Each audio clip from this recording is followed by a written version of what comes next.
po ay narito po ako sa bahay ng aking dating guro. Ngayon po ay mag-interview po ako tungkol po sa asignaturang Elective 3, Philippine Indigenous Communities. Siya po si Ma'am Jesusa Cienfuego po ang i-interview Sa inyong lahat. At ako naman po mag-interview na si Emma M. Persiva po from 1A Electronics. Ayan po, meron po akong dalawang katanungan. Una po pong katanungan ay, para po sa iyo, ano po yung kahulugan po ng indigenous people? Para sa akin, ang mga indigenous people ay ang mga katutubo na naninirahan sa ating bansa. Sila yung mga grupo na nangangalaga sa ating mga pinananalig nila.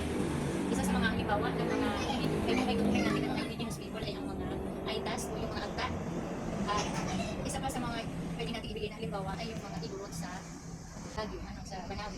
Sila yung mga sila ang nag-cultivate ng Banawi rice. Ayan po, paano naman po sa pangalawa ko pong katanungan, mahalaga po ba ang indigenous people sa pagpapaunlad ng ating kultura?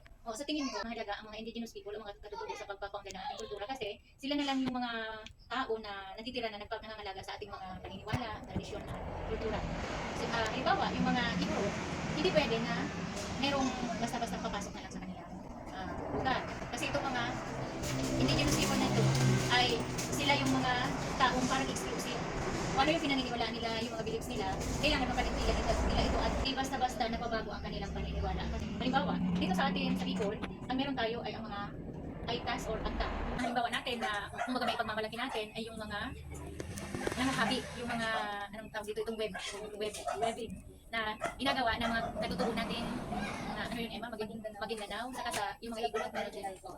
So, ito ay may pagmamalaki natin at para makikita natin na isa ito sa nagpapakita, sumisimbolo ng pagkakakilanlan ng at hindi ito basta-basta ang presyo kasi nga ginawa nila ito out of love. Ang tawag natin dyan, labor of love kasi kung gawin nila ito mano-mano. Thank you po, ma'am.